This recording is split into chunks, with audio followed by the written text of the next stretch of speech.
entrer au gouvernement, ça fait partie, c'est des préoccupations strictement individuelles.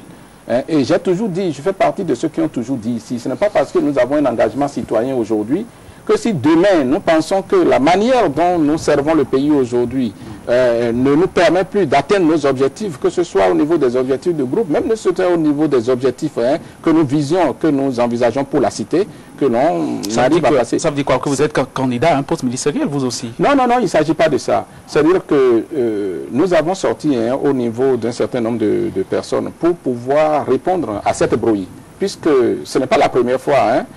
Nous avons monté avec le Centre Africa au Bota ici l'observatoire pour les élections. Et puis mon professeur et une autre animatrice du Centre Africa au Bota ont été après promus ministres. Je pense qu'en son temps, personnellement, j'ai estimé que c'était leur droit. Mais au niveau pédagogique, ça crée un problème. Au niveau pédagogique, le problème ce que ça crée, c'est que ceux qui continuent donc cette bataille-là, ceux qui continuent avec ce renoncement à cet engagement, le message est un peu brouillé dans l'opinion. Et puis donc, lorsque vous montez au créneau, on dit, mais voilà, c'est pour être ministre, après que vous agitez. Ça, au niveau pédagogique, ça crée un problème. Mais à la vérité, je dois de vous dire qu'il faut éviter les conflits d'intérêts. Oui. C'est les conflits d'intérêts qu'il faut éviter, sinon chacun a le droit de passer de la société civile à la société politique et politicienne même. Mais ce n'est pas faire l'amalgame. Et la charte de la société civile adoptée il n'y a pas très longtemps était très claire là-dessus.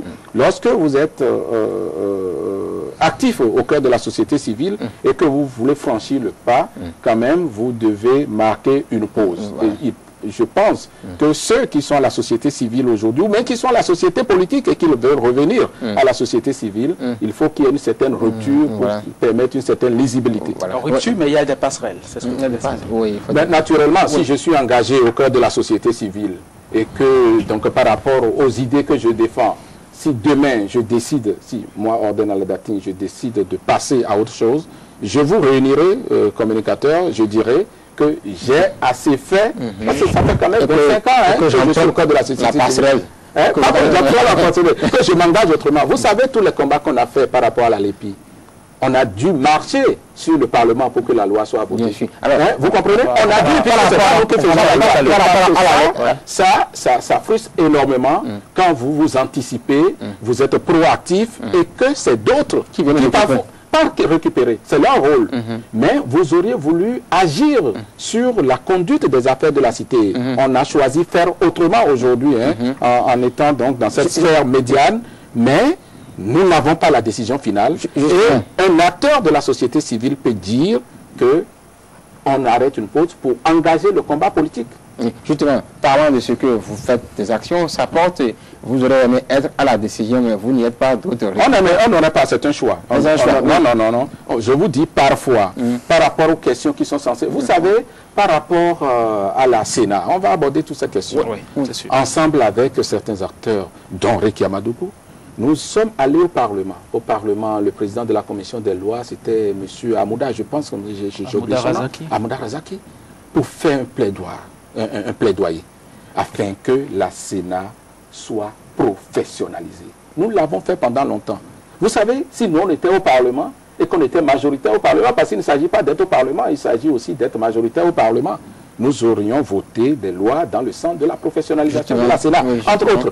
Mais quand ces questions-là n'aboutissent pas, naturellement, vous portez des frustrations, vous dites que c'est pour la cité que vous battez. Et puis, les logiques politiciennes ne sont pas toujours les logiques de la société civile. Exactement. Et justement, faire des combats et avoir peut-être l'ambition ou la volonté d'être, si c'est possible, au cœur de la décision pour faire appliquer les choses pour lesquelles on a combattu, c'est peut-être cela qui est aussi lié à la question que Paul disait tout à l'heure, à savoir que certains estiment que vous ne serez plus proche de Boni Yayi. Voilà, vous qui avez combattu pour qu'il y ait la LEPI, on veut installer la CPS LEPI, Orden Aladatine, candidat pour être membre de quelque chose, mais bon, voilà, c'est plutôt une autre personnalité de la société civile, qu'on dit proche plutôt d'une chapelle politique qui est plutôt installée. Après, la Cour constitutionnelle vous renvoie à dos à dos, et puis après, Orden Aladatine et Force LEPI disent on n'en veut plus. C'est pas une frustration accumulée aussi? Non, écoutez, c'est une frustration, il faut le reconnaître. C'est-à-dire un sentiment d'injustice, c'est très clair. Mais pour ce que nous défendons, la cause que nous défendons, je pense qu'il faut aller au-delà. Vous savez, le débat qui a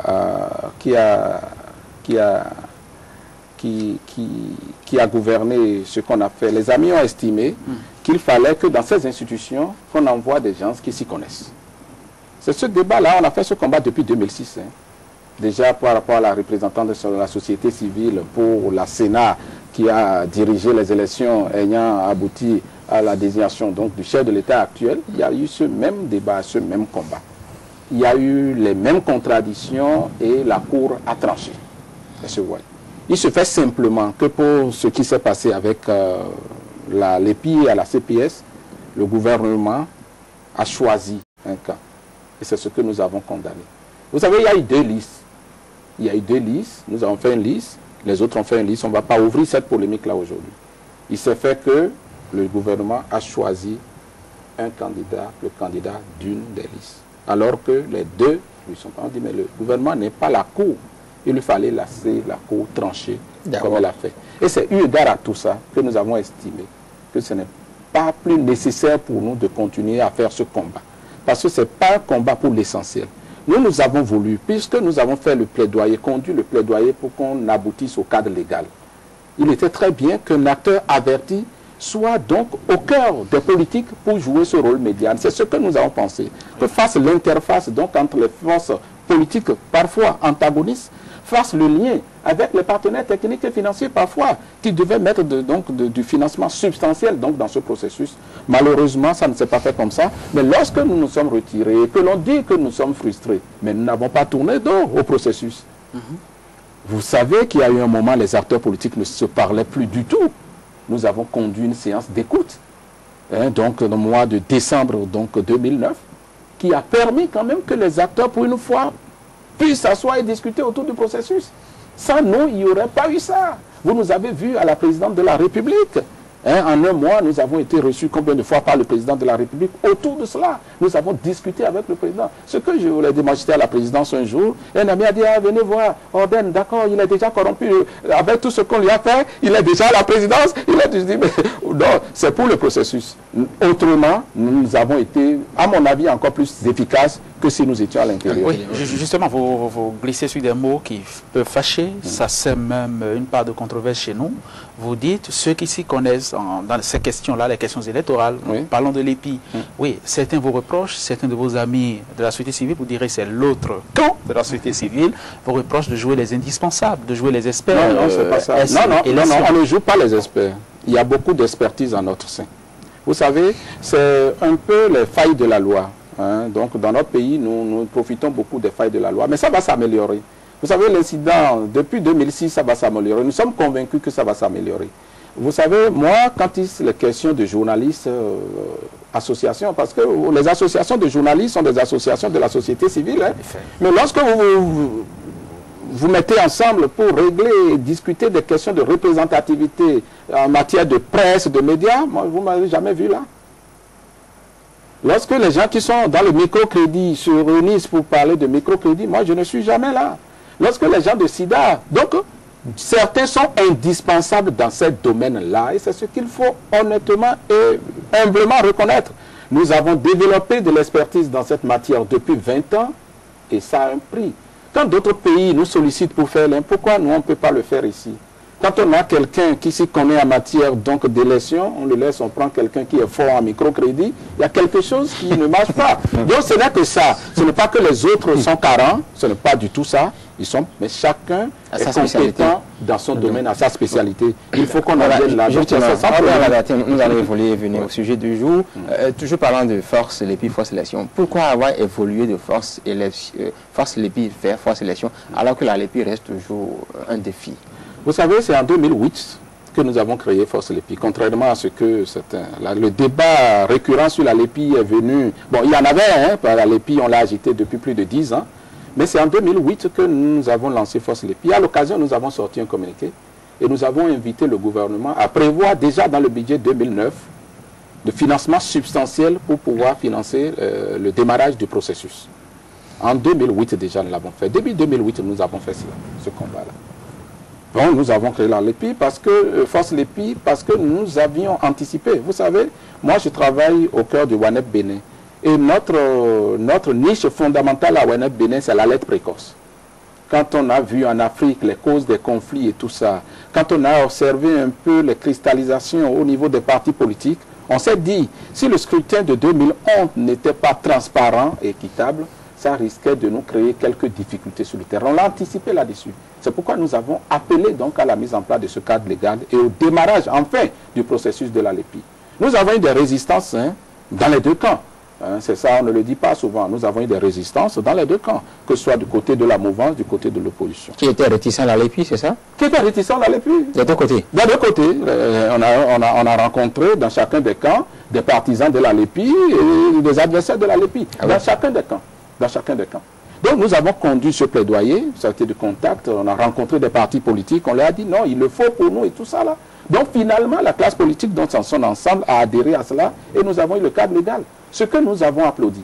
Ce que les gens ne disent pas aussi, c'est que quand il y a eu ce cadre légal, il y a eu un communiqué qui nous est parvenu, de force clé je crois, et qui s'est démarqué donc du vote de la loi sur la LEPI. 2 jours après, nous avons fait une conférence de presse où nous avons félicité les députés pour avoir pris la loi et nous avons demandé au président de la République de promulguer la loi. De vite la promulguer. Mais à côté, nous avions déjà mis l'accent sur un certain nombre de difficultés que recelait cette loi-là. La question des 10 doigts, nous avions dit que ça aurait des problèmes techniques dans son traitement après, nous l'avions déjà dit. La question de la couleur des yeux, de la taille, tout ça là, qui nous semble être un peu redondant au niveau du cadre légal en ce moment. La question donc des attributions entre la CPS et la Mirena, en ce moment nous l'avons dit. Mais on a dit, si on démarre avec le cadre, parce que nous étions pourchassés par les délais et par le temps, il fallait qu'on démarre le processus, quitte à ce que donc la classe politique s'entende au Parlement pour faire évoluer le cadre légal. Pour faire évoluer le cadre légal. Ouais. C'est-à-dire que les problèmes qui allaient se poser, c'est-à-dire au niveau donc des 10 doigts, ça ne devait se poser que maintenant, au niveau de la phase d'enregistrement. Et on pourrait avoir une loi pour corriger, c'est ça? On pourrait avoir une loi donc qui corrige un peu et qui saute un peu ces verrous-là. Nous l'avons vraiment espéré et c'est donc en toute loyauté que nous nous sommes lancés dans ce combat. Malheureusement, les débats se sont un peu enlisés sur le parcours et puis ce que nous regrettons énormément. On dit d'ailleurs que vous fonctionnez comme un laboratoire, que c'est vous qui avez préparé la loi qui est devenue 2009, 13 mai 2009.